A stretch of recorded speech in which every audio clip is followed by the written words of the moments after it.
নমস্কার, আমি যাত্রাশিল্পী ও গ্রামীণ নাট্যকার ও নির্দেশক শ্রী যুবরাজ কোয়েল। বর্তমান অ্যামেচার যাত্রা জগৎ এক ভয়াবহ কঠিন পরিস্থিতির মধ্যে দিয়ে যাচ্ছে। তার কারণ বর্তমান কম্পিউটার যুগে, এই ফ্রি ফায়ার গেমের যুগে নতুন প্রজন্ম এই যাত্রা জগতের প্রতি তাদের আবেগ উন্মাদনা কোথাও একটা হারিয়ে ফেলছে। নতুন করে যাত্রা জগতে যারা নায়িকা, নতুন জেনারেশন, নতুন করে তাদের প্রজন্ম আজকে যাত্রা জগতে আসছে না। সেই পুরনো শিল্পীরাই এখনো পর্যন্ত বর্তমান। অনেক অভিনেত্রী আছেন যাদের সঙ্গে আমি খুব ছোট বয়সে ভাইয়ের অভিনয় করেছি, তার সন্তানের অভিনয় করেছি। বর্তমানে তিনি এখন আমার নায়িকা চরিত্রে অভিনয় করছেন। ব্যাপারটা হচ্ছে যে নতুন করে নতুন প্রজন্মের বা বর্তমান প্রজন্মের নতুন করে কোনো নায়িকাই প্রফেশনাল আসছে না। শুধু তাই নয়, আপনি লাইট জগতে, সাউন্ড জগতে, মিউজিশিয়ান জগতে নতুন করে আর জেনারেশন সেই মিউজিক বাদ্যযন্ত্র বাজাবার জন্য কেউ আর আসছে না। এর ফলে কি হচ্ছে, একটা সংকট দেখা দিচ্ছে। খুব সীমিত সংখ্যক হয়ে যাওয়ার ফলে আমাদের তাদেরকে নিয়েই করতে হচ্ছে। বর্তমান যাত্রা এখনও অডিয়েন্স বা দর্শক এই বঙ্গীয় সংস্কৃতির জন্য এখনও আবেগ উন্মাদনা প্রচুর। বহু ক্লাব তাদের এই সংস্কৃতি জগতে যাত্রা শিল্পকে বেছে নিতে চায়, কিন্তু সীমিত কিছু এই নায়িকা, এই লাইট মাইক মিউজিক হয়ে যাওয়ার ফলে সবাই ঠিক সময়ে ঠিকভাবে কাউকে না পাওয়ার ফলে অনেকেই করতে পারছে না। শুধু তাই নয়, বর্তমান যাত্রা জগতের খরচাও অনেক ব্যয়বহুল হয়েছে। ভালো কিছু কাহিনী নেই, যা কিছু কাহিনী সেই ঘুরিয়ে ফিরিয়ে একই রকম। বড় লোকের ছেলে গরিবের মেয়ে, গরিবের ছেলে তো বড় লোকের মেয়ে।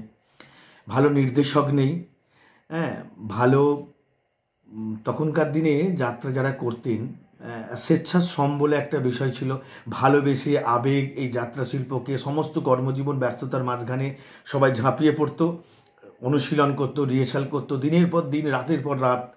কিন্তু বর্তমান যাত্রা শিল্পের যেসব শিল্পীরা, তারা পয়সা ছাড়া আর ভালোবেসে, সংস্কৃতিকে ভালোবেসে আবেগ উন্মাদনা দিয়ে আর করতে আসছে না কেউ। যা সামান্য কিছু ক্লাবগুলো আছে যারা তাদের বিভিন্ন পূজা অনুষ্ঠান সংস্কৃতিতে তারা যাত্রা করছে।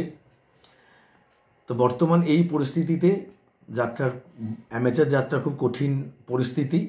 এই কঠিন পরিস্থিতি থেকে ফিরিয়ে আনতে হলে আমাদের সবাইকে উদ্যোগ নিতে হবে।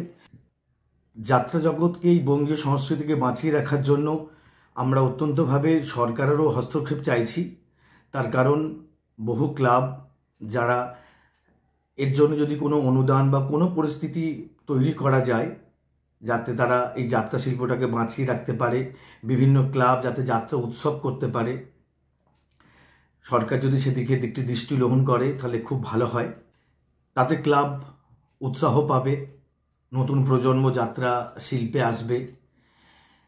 বহু যাত্রা শেষে যারা প্রফেশনালি যাত্রাতে আছে বা অনেক শিল্পীরাই রাতে যাত্রা শেষে ফেরার পরিস্থিতি, তাদের সিকিউরিটি নিরাপত্তা, এই ক্ষেত্রেও অনেক রকম সমস্যার সম্মুখীন হতে হয় বলে অনেকেই আবার এই সংস্কৃতিতে আসছে না। যাত্রা হলো লোকশিক্ষার অঙ্গ। পরম পুরুষ যুগাবতার শ্রী রামকৃষ্ণ বলেছিলেন যাত্রায় লোকশিক্ষা হয়। হ্যাঁ, একটা অন্ধকার ঘরে যেমন একটা দেশলাই কাঠি জ্বাললে পুরো ঘরটা আলোকিত হয় না, কিছুটা অন্ধকার দূর করার প্রয়াস যাত্রা শিল্পও তাই। হাজারো দর্শকের মাঝে কেউ যদি একজন ওখান থেকে কিছু শিক্ষা গ্রহণ করতে পারে, সেটাই অনেক বড় কিছু বিষয়। আসলে এই প্রজন্ম এই যাত্রার প্রতি আকর্ষণটা কমে যাচ্ছে, তার অনেকগুলো কারণ। প্রথম কথা, সিনেমা জগৎ বলুন, ফোন, কম্পিউটার, বিভিন্ন রকম জগতে কি হয়, মানে পাথরে পাথরে ঘর্ষণ খাচ্ছে বা কাউকে গুলি মারছে, তার রক্ত বেরোচ্ছে, এসে মরে যাচ্ছে। কিন্তু রঙ্গমঞ্চে কি হয়, রঙ্গমঞ্চে টোটালটাই কল্পনা শক্তির মধ্যে ভাবতে হবে যে ওকে মারা হলো, ও সেইভাবে মারা গেল, আলো নেভানো হলো, তারপরে সে উঠে গেল। এই যেমন একটা বিষয় আছে মানুষের মধ্যে, সেই আকর্ষণটা কোথাও একটা বিলুপ্ত হয়। আবার তার সঙ্গেও অনুশীলনের অভাবে এখন আর অনেকে পাঠ মুখস্থ করতে চায় না, নতুন কিছু সৃষ্টি স্টেজের মধ্যে হচ্ছে না, নতুন মায়েরা যে সিরিয়ালের আবদ্ধ হয়ে আছে সেখান থেকে বার করে রঙ্গমঞ্চে এমন কিছু সৃষ্টি করতে হবে যাতে মানুষ আকর্ষণে আসবে, মানুষ আকর্ষণে তাতে অভিনয় করার আগ্রহ দেখাবে। এই কারণে আমাদের আগামী প্রজন্ম এতে ইন্টারেস্ট হচ্ছে না, কিন্তু ইন্টারেস্ট তাদের আনতে হবে আমাদের যাত্রা শিল্পীদেরই, নতুন কিছু সৃষ্টি, নতুন কিছু ভাবনা, নতুন কিছু কৃষ্টির মধ্য দিয়ে। এই সংস্কৃতি, এই যাত্রা শিল্প গ্রামগঞ্জের মধ্যে একটা ঐতিহ্যবাহী বঙ্গীয় সংস্কৃতি। এই সংস্কৃতি যদি লুপ্ত হয়ে যায়, আগামী দিনে পাশ্চাত্য সংস্কৃতি রন্ধে রন্ধে মানুষের আগামী প্রজন্মের ভেতরে ঢুকে যাবে। এই শিল্পকে বাঁচিয়ে আনতে হবে, আবার নতুন করে যাত্রা শিল্পকে জাগিয়ে তুলতে হবে।